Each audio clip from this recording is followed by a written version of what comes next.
Bismillahirrahmanirrahim. Alhamdulillahirabbil alamin. Hamdan li rabbi khassana bi Muhammadin wa anqadana min dhulmati jahli wa dayajiri. Alhamdulillahilladzi hadana bi 'abdihil mukhtari man da'ana ilaihi bil idzni wa qad nadana labaika ya man dallana wa hadana. Allahumma shalli wa sallim wa barik ala sayyidina Muhammadin wa ala ali sayyidina Muhammad. Subhanaka la ilma lana illa ma 'allamtana innaka antal alimul hakim. Rabbi shrah li sadri wa yassir li amri wa hlul 'uqdatam min lisani yafqahu qawli. Assalamualaikum warahmatullahi wabarakatuh. Alhamdulillah, puja dan puji syukur kita haturkan kepada Allah Subhanahu wa ta'ala atas kenikmatan yang Allah berikan kepada kita berupa ilmunya Rasulullah sallallahu alaihi wasallam. Maka inilah puncak daripada kesuksesan kita di muka bumi. Tidak ada yang lebih afdal kecuali menuntut ilmunya Rasulullah sallallahu alaihi wasallam.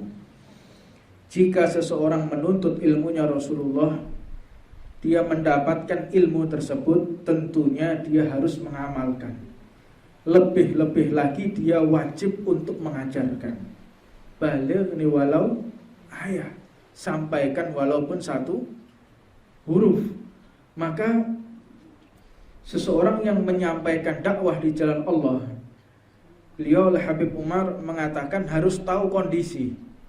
Orang yang mau dakwah menyampaikan pesan-pesan Nabi Muhammad, hendaknya dia tahu situasi, tahu kondisi, dan tahu waktu. Sebab jika pesan-pesan Rasulullah disampaikan, pesan yang baik disampaikan bukan pada waktu yang tepat, akan menjadi konflik. Pesannya bagus, tinggalkanlah minuman keras, tinggalkanlah perjudian. Yang diajak ngomong orang yang lagi mabuk, yang diajak ngomong orang yang lagi kalah judi, ya tambah ngamuk. Jadi ketika menyampaikan sesuatu itu harus tahu waktu. Lihat dulu ini waktunya tepat atau tidak. Dia dalam keadaan habis sholat asar, dia mandi sore, lagi minum kopi sama minum kopi sama makan suguhan, makan jajan, makan roti, sampaikan, mohon maaf Pak, kalau parkir mobil itu kurang minggir sedikit. Jadi kalau kurang minggir kayaknya tidak mengganggu jalan. Itu tepat waktunya. Bukan ketika pas sumpek pulang kerja dia capek-capeknya, Pak mohon maaf Pak, mobilnya kurang minggir kalau parkir. Mau apa kalau saya parkir di tengah-tengah? Ini bukan jalannya sampean. Akhirnya seperti itu. Jadi ketika menyampaikan tahu waktu, tahu situasi, tahu kondisi. Pesan-pesan Nabi Muhammad ini semuanya baik, semuanya indah, semuanya wajib disampaikan. Tetapi jika sang penyampai tidak tahu waktu, tidak tahu kondisi, maka menjadi konflik di tengah-tengah masyarakat. Seperti halnya saat ini. Ini banyak orang yang ceramah, tapi nggak tahu kondisi, nggak tahu waktu, nggak tahu situasi. Akhirnya menjadi perpecahan di antara umat Islam. Misal, seseorang mengatakan di dalam hukum untuk masalah riba haram. Riba ini haram. Siapa yang mengingkari riba ini haram? Yang tidak mengingkari, yang mengingkari siapa? Tidak ada ulama. Yang mengingkari riba itu pasti haram. Tatkala kita diundang di bank konvensional, ya kita jangan menyampaikan bab riba. Sampaikan masalah sholat, sampaikan masalah zakat. Jangan sampai bersinggungan dengan orang yang mendengarkan. Sebagaimana yang dikatakan dalam kitab Da'watu Tammah. Qala radhiyallahu ta'ala anhu wa nafa'anallah bih. Al-Imam Abdullah bin Al-Haddad mengatakan, di dalam pesan fa'lamu ketahuilah bahwa orang awam ini membutuhkan daripada nasihat. Orang yang tidak mengerti ilmu agama ini membutuhkan nasihat. Tetapi nasihat itu jangan sampai membuat dia semakin jauh dan merasa terbebani di dalam syariat. Sebagaimana diceritakan bahwa ada seorang raja dari Maroko. Ini salah satu bentuk penyampaian. Ada seseorang dari Maroko, raja dari Maroko. Raja ini telah melakukan hubungan suami istri pada siang hari. Maka raja ini mengumpulkan semua ulama, semua cendekiawan Islam untuk bertanya, apa kafarah yang harus saya lakukan? Maka dikatakan oleh beberapa imam yang ada di sana, yang bisa menjawab daripada pertanyaan ini adalah Al-Imam Musa bin Ujail. Beliau ini mengatakan, wahai raja, engkau harus berpuasa 2 bulan berturut-turut, tidak boleh yang namanya bolong. 60 hari 2 bulan berturut-turut bagi orang yang melakukan hubungan suami istri di pagi hari. Jadi dia membatalkan puasanya dan dia menjima istrinya, maka hukumnya dia harus berpuasa 60 hari berturut-turut. Di hari 59 engkau putus, maka engkau mengulangi dari awal lagi. Jadi selama 60 hari itu nggak boleh putus. 40 hari sudah dapat 58 hari, 59-nya dia nggak berpuasa, bagaimana? Ngulang mulai pertama lagi. Ini daripada orang-orang yang melakukan hubungan di siang hari. Ketika jawaban itu disampaikan, maka ulama yang lainnya ketika pulang disampaikan, wahai imam, engkau tidak menyebutkan bahwasanya membebaskan budak dan memberikan makan fakir dan miskin. Kata imam tadi, ini yang saya ajak omong itu raja. Raja itu punya segalanya, dia punya budak, dia punya harta. Memberi makan uang 60 orang itu kecil bagi dia. Membebaskan budak juga kecil. Tatkala aku menyampaikan 2 lagi opsi yang lain, dia akan meremehkan syariatnya Allah Subhanahu wa taala. Tahu kondisi ketika menyampaikan hukumnya Allah Subhanahu wa taala. Ini yang dilakukan oleh para ulama kita. Jadi benar-benar tahu ketika menyampaikan suatu hukumnya Allah, ketika menyampaikan daripada segala perintah Allah, kewajiban-kewajiban yang Allah telah tentukan, tahu kondisi, tahu yang diajak ngomong itu siapa. Nah, apabila tidak, ini akan menyebabkan kerusakan, akan menyebabkan perpecahan, akan menyebabkan permusuhan. Lah orang sekarang ini nggak tahu kondisi masalahnya, nggak tahu kondisi, nggak tahu situasi. Yang penting menyampaikan, benar yang disampaikan itu bagus, tapi belum tentu yang disampaikan bagus itu menyebabkan satu yang membuat persaudaraan kita semakin kuat, belum tentu. Maka di dalam satu riwayat juga dikatakan Al-Imam Ahmad bin Musa bin Ujail tidak membaca kitab masalah ilak. Apa itu ilak?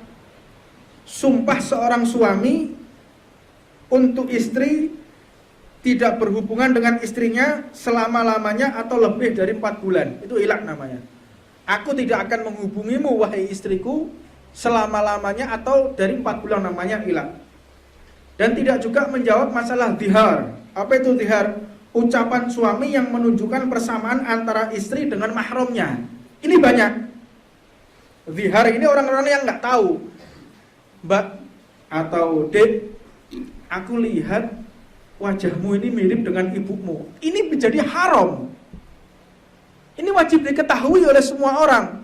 Makanya sebelum nikah itu belajar bab nikah dulu, mondok dulu, baru nikah. Ini gak nikah disini lagi mondok, nikah dulu baru mengerjakan perbuatan wajib. Maka ini satu penyakit yang salah. Misal di bab dhihar itu, Dek, aku lihat, atau istriku, aku lihat tanganmu ini mirip dengan ibumu. Lah dia ini menyamakan antara ibunya, mahramnya dia, mertua kan mahram juga.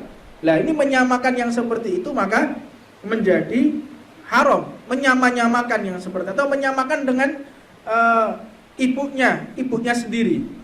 Aku lihat lehermu ini mirip dengan ibuku, maka leher ini bagian yang tidak boleh disentuh akhirnya. Hati-hati, ini bab lihar.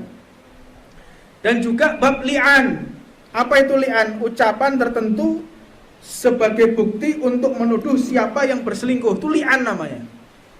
Menyatakan pasangannya berselingkuh, li'an, sumpah li'an. Maka hal ini tidak pernah disampaikan oleh para ulama kepada orang awam. Hal ini nggak pernah disampaikan oleh orang awam. Khawatirnya apa? Mereka akhirnya takut. Ada fase-fase hukum-hukum tertentu yang harus disampaikan kepada orang-orang yang harus memahami. Ada yang wajib memang itu disampaikan, paham ini wajib disampaikan.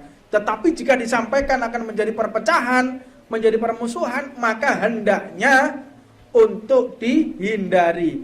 Sebagaimana diceritakan Ka'bah, tahu enggak Ka'bah itu dibangun oleh orang-orang yang bukan beriman kepada Allah. Lalu bagaimana? Apakah harus dipugar? Jangan. Nanti perpecahan ini akan timbul kembali, kata Nabi Muhammad. Itu memugar Ka'bah itu lebih afdol dari segala-galanya. Tetapi kenapa tidak dilakukan? Kenapa tidak dirubah? Karena kalau dirubah akan menjadi permusuhan, perkelahian, akan menjadi peperangan. Nah, hal ini kita diajarkan oleh Nabi Muhammad SAW. Ucapkanlah yang membuat teduh umat.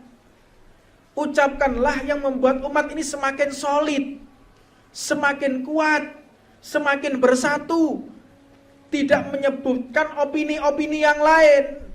Ini kadang-kadang membuat satu statement sehingga membuat opini yang lain merusak orang-orang yang berjuang di jalan Allah Subhanahu wa taala.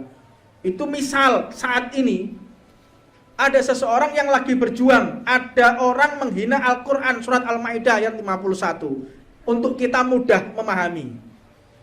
Surat Al-Maidah 51 jelas-jelas orangnya kafir, bukan Islam, yang mengatakan sedemikian rupa. Ini ada orang yang mengatakan surat Al-Maidah itu orang tersebut tidak niat untuk menghina. Loh, si pelaku ini sudah ngaku dan meminta maaf. Terus ada orang yang mengatakan, ada orang Islam, ulama lagi, mengatakan, oh niatnya si fulan itu bukan menghina. Loh kok aneh? Loh yang ngomong ini lo ngaku. Loh kok ada apa orang membela tuh? Substansi masalahnya apa? Esensinya itu apa? Kok sampai membela itu apa? Jelas-jelas yang ngaku ini, yang melakukan itu ngaku kok. Kok malah di antara umat Islam ini ada yang membela orang yang menista agama Islam. Lah orang ketika mengatakan ini adalah urusan politik, ini adalah urusan dan lain sebagainya, sebenarnya fitnah semuanya. Jadi siapapun yang berjuang di jalan Allah, kita wajib untuk mendukung. Siapapun mereka, madhab manapun, dalam keadaan bagaimanapun kita wajib menolong orang yang berdakwah di jalan Allah, orang yang berjuang untuk agama Allah Subhanahu wa taala. Madhabnya apapun.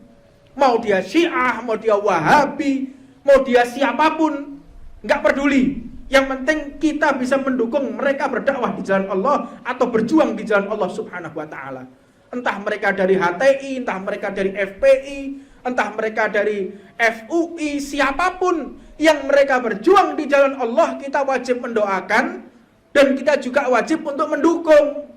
Nggak bisa mendukung secara fisik, secara doa, secara moral maupun material. Doakan kepada Allah Subhanahu wa taala. Jangan orang yang lagi berjuang ini langsung untuk dikritisi. Nah, ini menyebabkan daripada perpecahan umat Nabi Muhammad SAW. Jadi hendaknya ketika kita berbicara untuk menyampaikan hukum Allah, gunakanlah pesan-pesan itu yang membuat rukun umat Nabi Muhammad. yang membuat solid umat Rasulullah, yang membuat mereka semakin bersatu, yang membuat mereka saling ukhuwah, menyambung tali silaturahminya, menyambung tali hubungannya kepada Allah Subhanahu wa taala. Jangan kita membuat statement-statement yang akhirnya menjadi pecah belah umat Nabi Muhammad SAW. Mudah-mudahan yang sedikit ini bisa menambahkan cinta kita kepada Allah dan Rasulnya, dan menambahkan cinta di antara umat Nabi Muhammad SAW. Rabbana atina fid dunya hasanah wa fil akhirati hasanah wa qina adzabannar. Wa ala man wa sayyidi habib marab bin hafid wa ala man wa al habib Ahmad Jamal bin Tuhab bin Abu Bakar Ba'agil wa ila hadratin Nabi Muhammadin sallallahu alaihi wasallam siril Fatihah.